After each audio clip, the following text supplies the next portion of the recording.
Peace be upon you and God's mercy and blessings.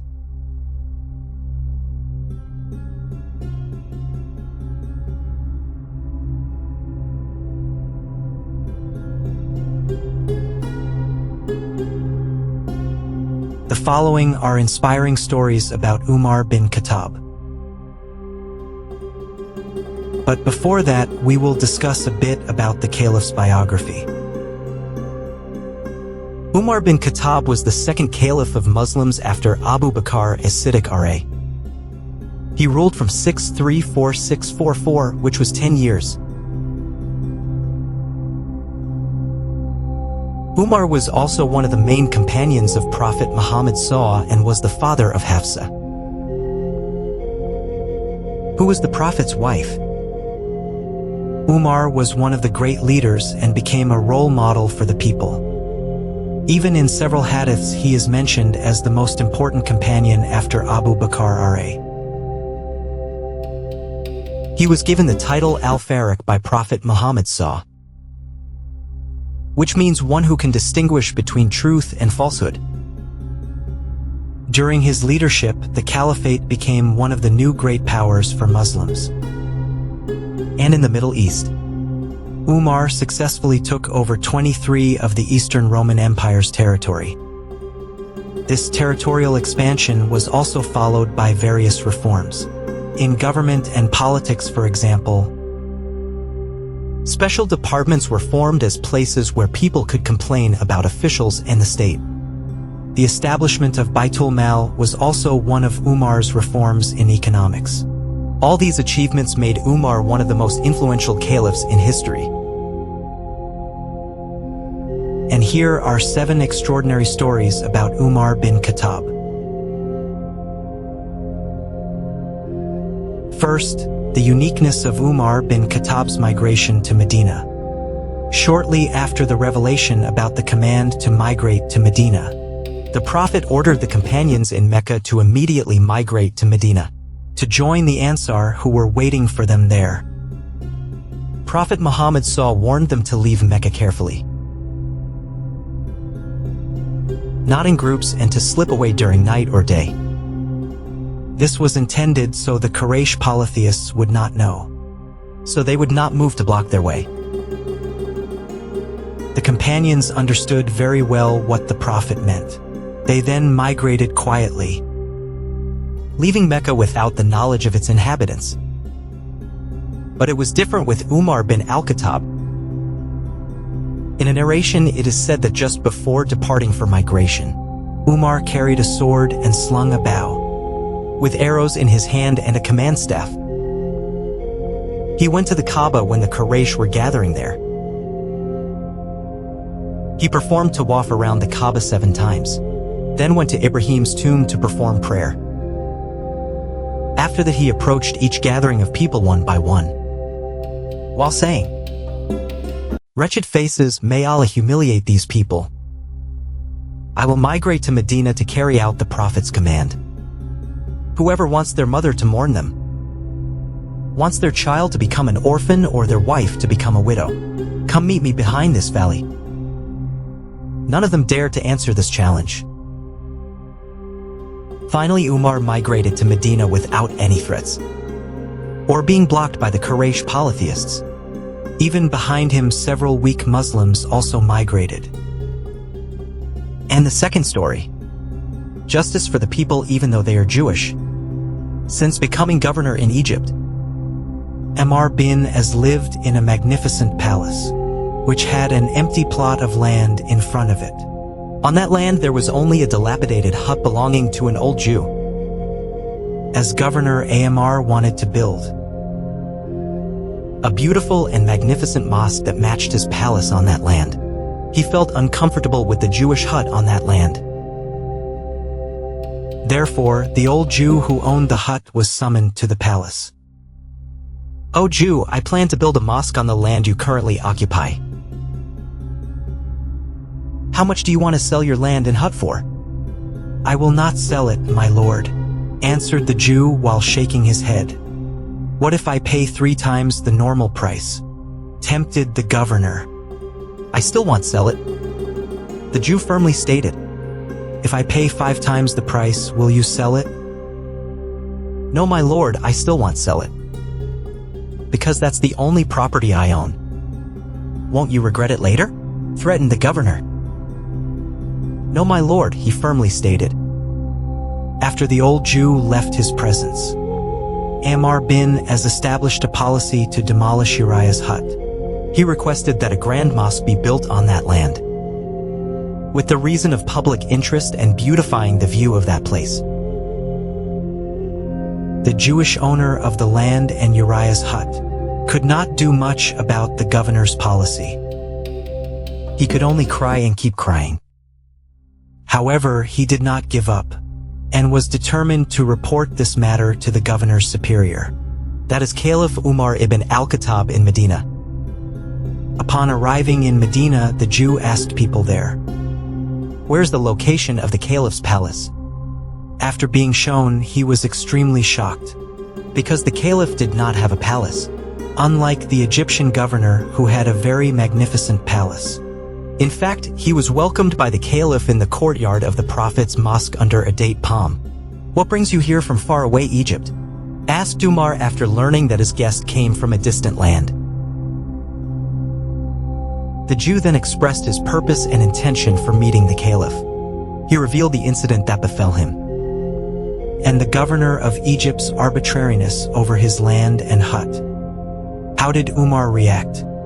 He was very angry. He said, Umar bin has gone too far. He has really gone too far. Cursed the caliph. Then Umar told the Jew to take a piece of camel bone. Of course, the Jew became confused and doubtful about the caliph's order, which he considered strange and unrelated to his complaint. However, he finally took the bone and then handed it to Umar. Then Umar carved the letter Aleph from top to bottom, then made a cross mark in the middle of the bone with a sword. Then the bone was given to the Jew, who was still confused and didn't understand the caliph's intention. Umar only advised, "Take this bone and tell Governor Umar bin that this is from me." "I'm sorry, sir, I still don't understand. I came from far away to seek justice from you, not this worthless bone," protested the Jew.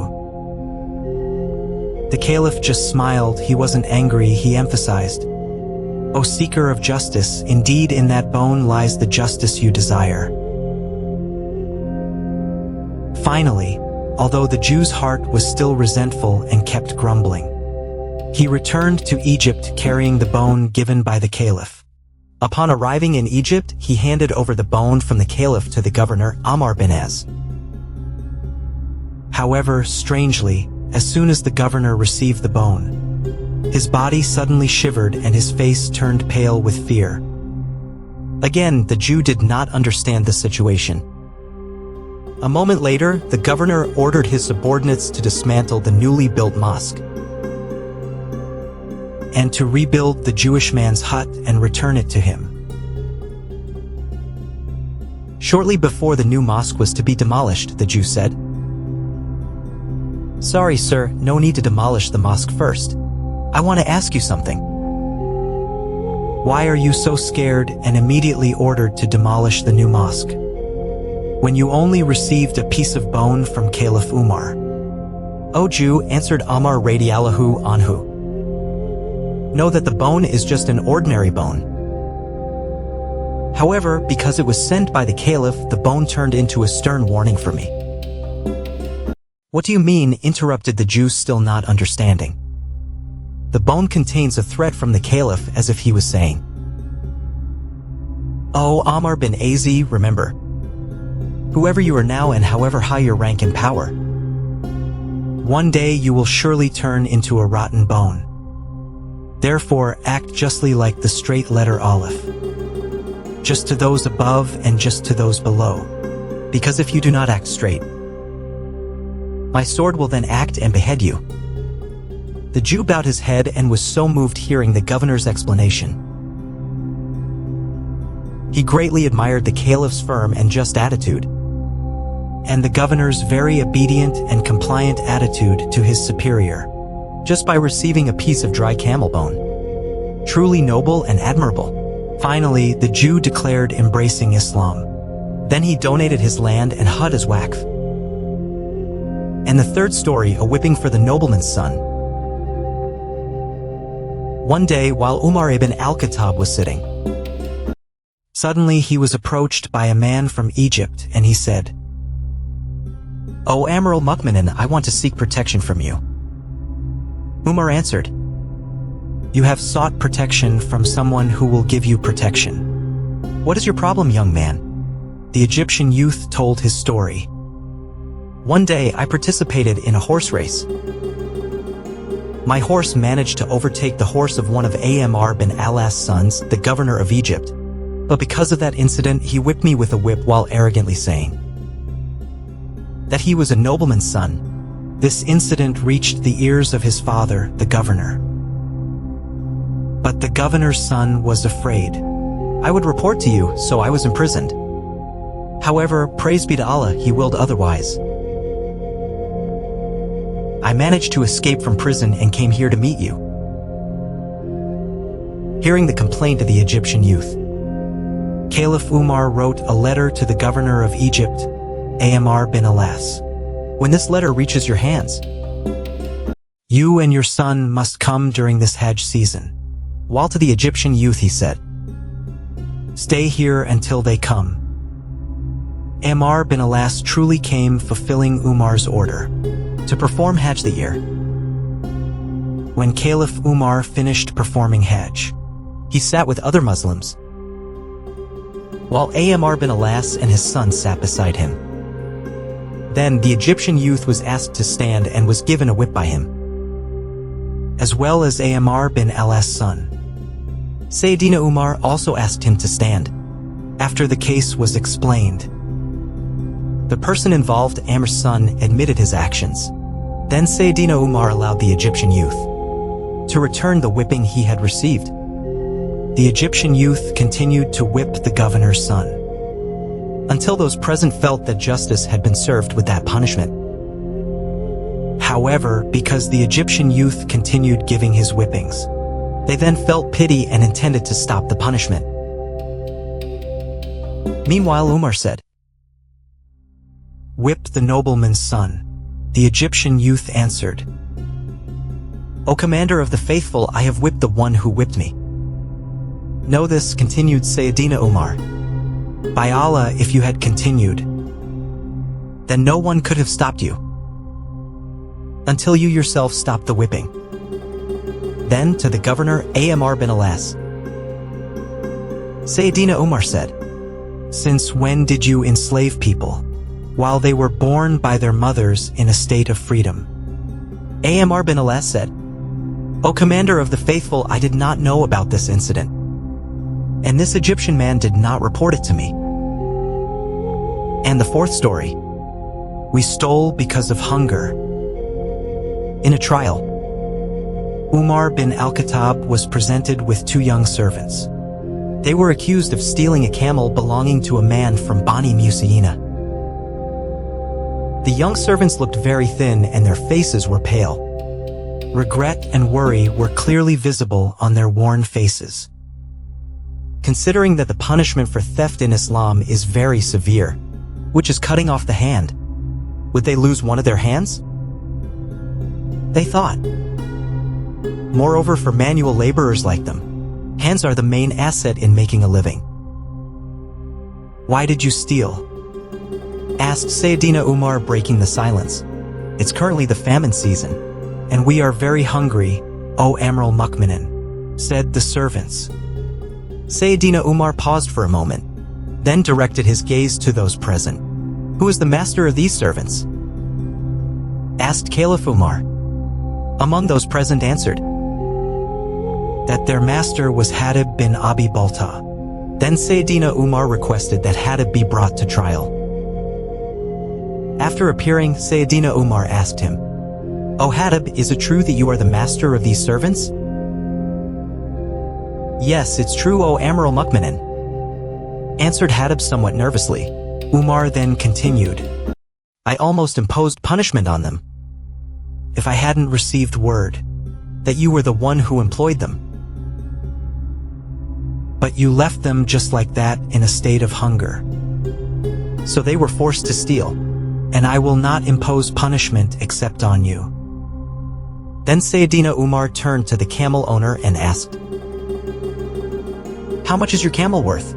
The camel owner answered, "For 100 dirhams." Sayyidina Umar then looked sharply back at Hatib, as if he wanted to pierce deep into their master's heart. Hatib just bowed his head. Then Sayyidina Umar issued a very wise decision. "Go and give the camel owner 800 dirhams. Double the proper price." Sayyidina Umar then also gave his decision to those servants. "You all go. And don't repeat such actions again." Hearing the verdict decision, of course the servants were very happy and breathed a sigh of relief. They considered that such a decision was very wise for them. The fifth story. Children's rights over parents. It is told that a man came to meet Caliph Umar to complain about his son who had been disobedient towards him. Responding to his complaint, Sayyidina Umar then brought his son and informed him that he had been disobedient to his father, and he had forgotten his rights towards his father. Then the son asked Umar, "O Amir al-Mu'minin, don't we as children also have rights over our father?" "Yes, of course," answered Sayyidina Umar. "What are those rights, O Amir al-Mu'minin?" asked the son. Sayyidina Umar answered, "Choosing who his mother is, giving a good name, and teaching him the Quran."